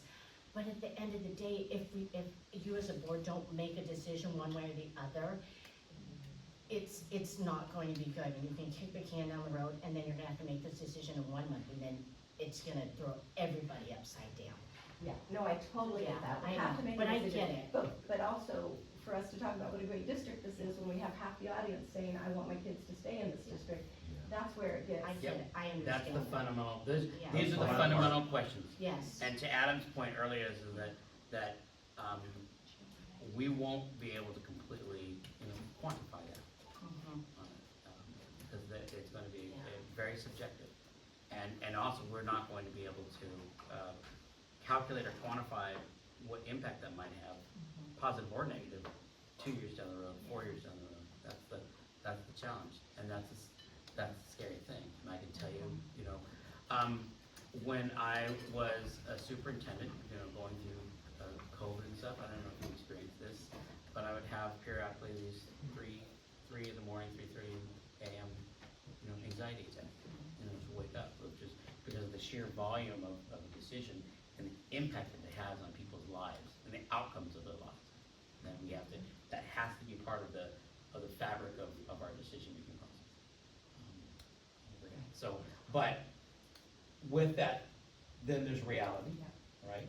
So, you know, hope is not a plan, but if I'm wrong, tell me if I'm wrong on this, but based on the data that I've seen and my experience as a CBO, my guess is that this district will be thrust into a community-funded status if its enrollment continues to go down, whether you want it to or not.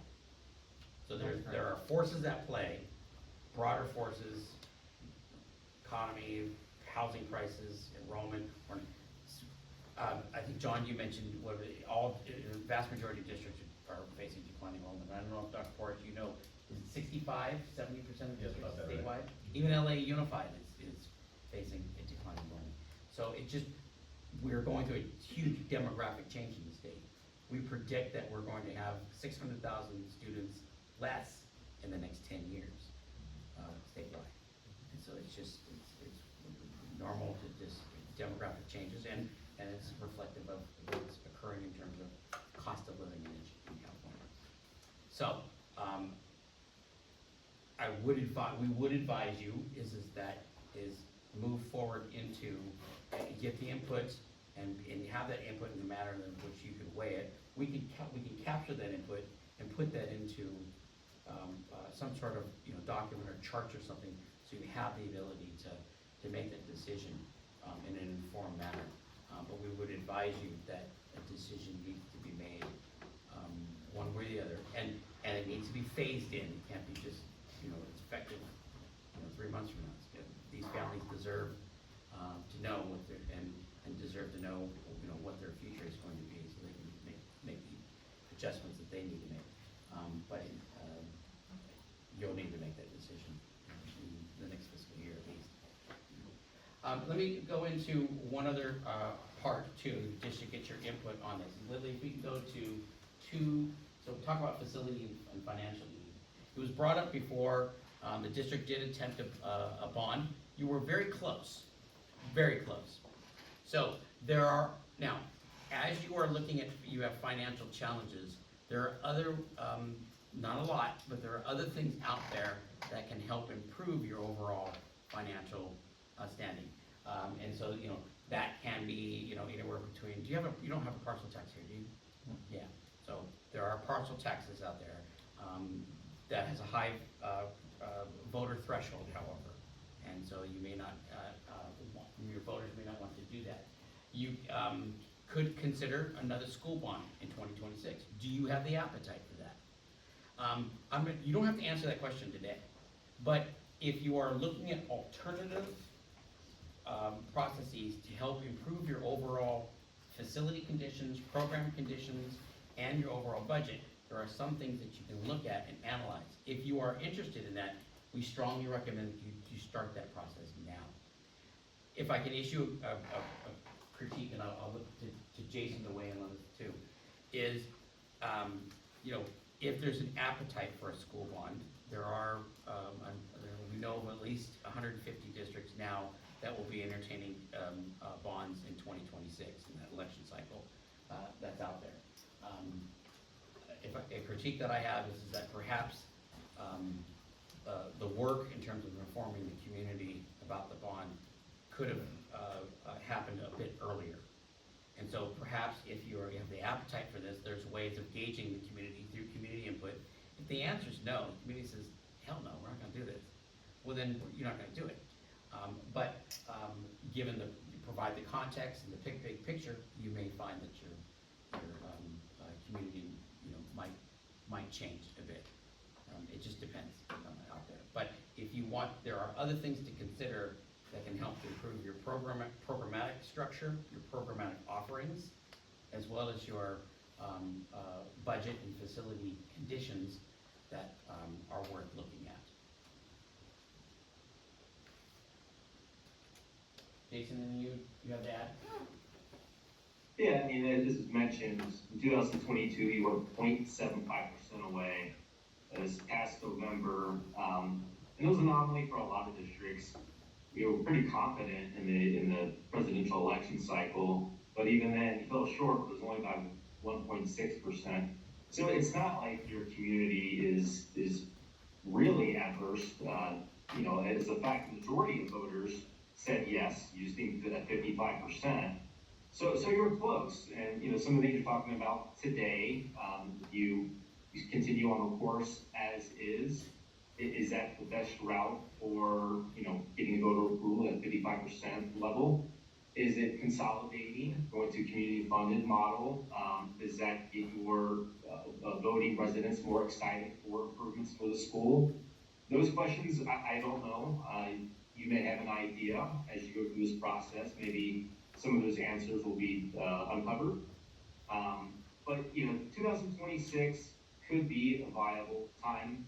Just like the last times, you would want to do a bond survey should you decide to begin the process or think about beginning the process. And again, the community will tell you, fortunately or unfortunately, depending on how you look at it, the survey was right. It was within the margin of error. It was on the lower side of the margin of error where your outcome was, but nonetheless, a long way of saying that you're really close. This is something that I do think is viable within your community. And part of what you're talking about today, the larger picture, I think will have some effect on the passage of a bond. Maybe it's negative, maybe it's positive. Don't know yet, but through the work of Brett and Marcy, I think, again, some of those answers will be uncovered. So, in the interest of time, and thank you. I appreciate your candor.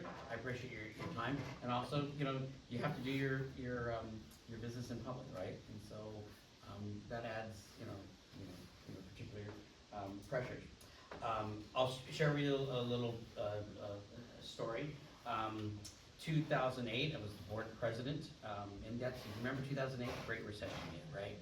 If you remember then, all districts in the state were taking up big cuts, mid-year cuts, huge. And so little Roseville City where we lived at the time, our two little boys were going to school, had sleepy little board meetings. And one night, there was 300 people in the audience. And, I just came out of closed session with shock, right? Oh my God, they got signs in a little bit. I look in the back of the room and there's Marcy and our two little boys. And the two little boys have signs. Save our band, save library. And I text her, we had blueberries or blackberries. Text her and said, what are you doing here? And she texts back, a lesson in civic engagement. And so we had to take up big cuts, and I had my two kids in the audience to do that. So those, we understand the pressures that are before staff, the pressures that are before the board. What we can do for you today was we will capture these notes and capture the sense, and then if you'd like, we can make recommendations for possible actions for the board to consider. Development of communication plans. Sure. We can attach a draft communication plan for you in that. And then, and we can also, if you want, we can also include what considerations or questions do you need to start asking about alternative actions that can help to bolster your overall financial position. Okay. That'd be great. Sound good? Yeah. Okay, so in terms of a timeline on that, so we don't lose sight of that, when are your next two board meetings? August. August 14th. 14th and September. The Second Wednesday of the month. Okay, so if this is, how does it sound? I'll confer with my colleagues here, to see if we can make the 14th. Because it'll be just an informational item. Yeah. If we can't make the 14th, we'll move it into, well, actually, you know what? 13th. It's August 13th, 13th. and then September 10th. Do you, when you publish the agenda, like? Friday before. Friday before. Okay, we need to, in light of time frame, and if you're looking at a spring time frame, we need I agree. If you could.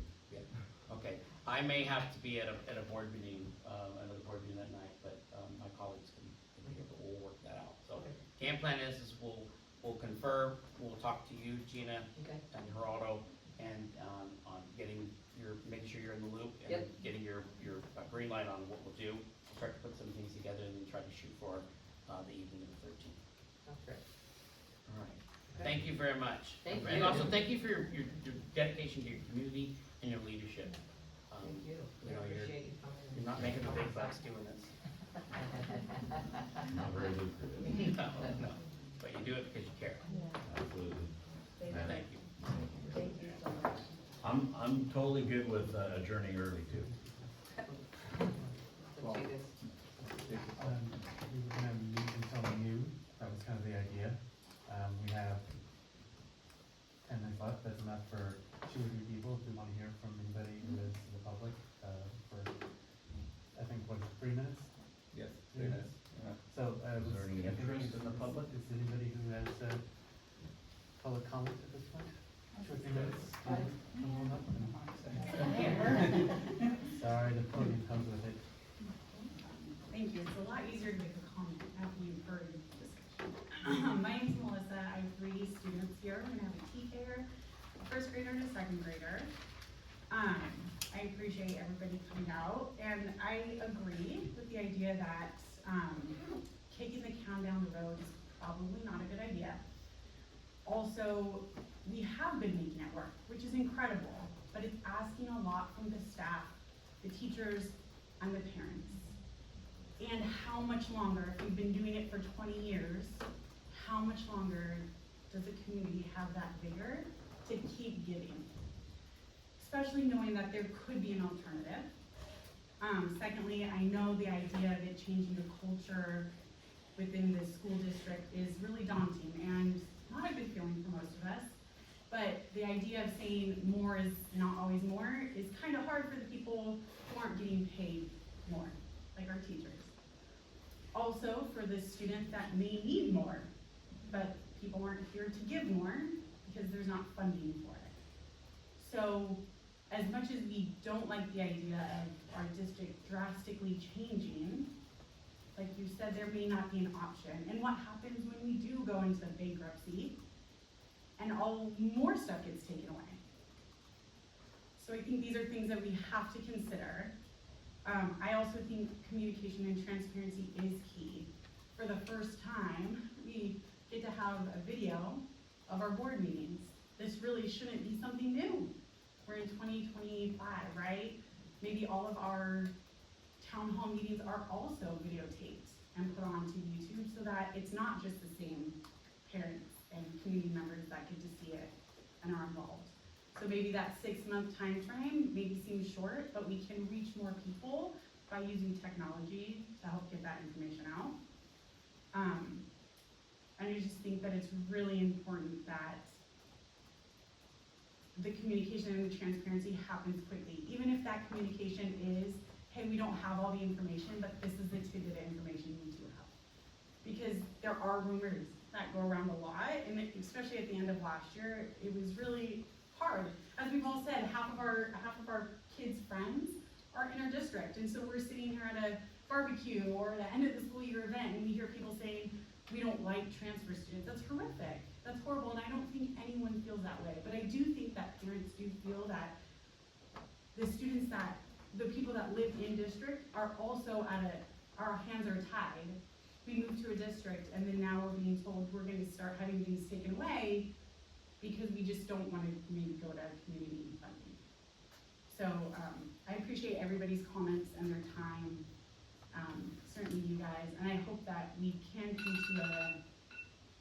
come to a, not like you said, maybe not everybody agrees, but a decision sooner than later so that the transition period is reasonable for everybody.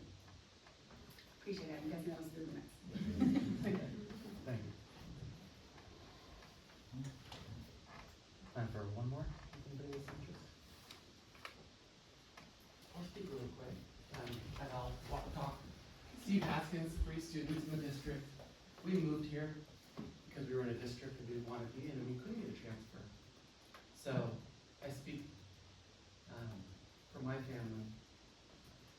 It's really nice to see some financial slides, but we saw a slide that was prepared by the district. I'd like to see some of these numbers looking back, and it shows a trend, and we're still just talking about numbers that are, you know, that we could put on a slide and see trends and transitions, and I think that makes it a lot easier for us to understand why we're here. And we don't wanna get to a point where we lose our district, right? Because we moved here for this reason, we don't want it to go away, this is a big part of our community, so, I look forward to the process. Thank you.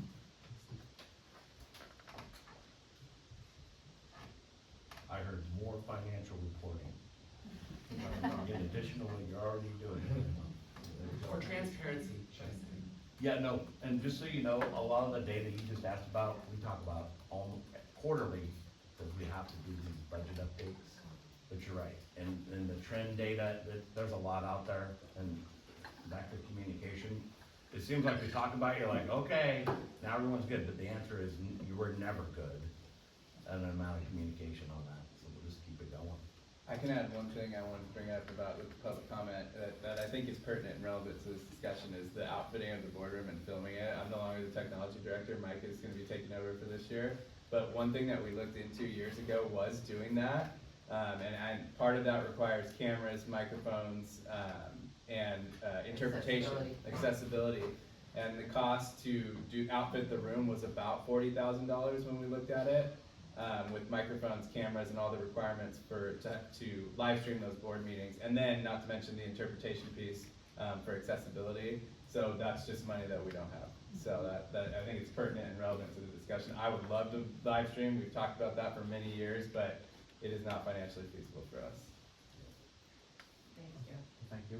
Yeah, and we have had several documented on video, this isn't the first time. Yeah, yeah.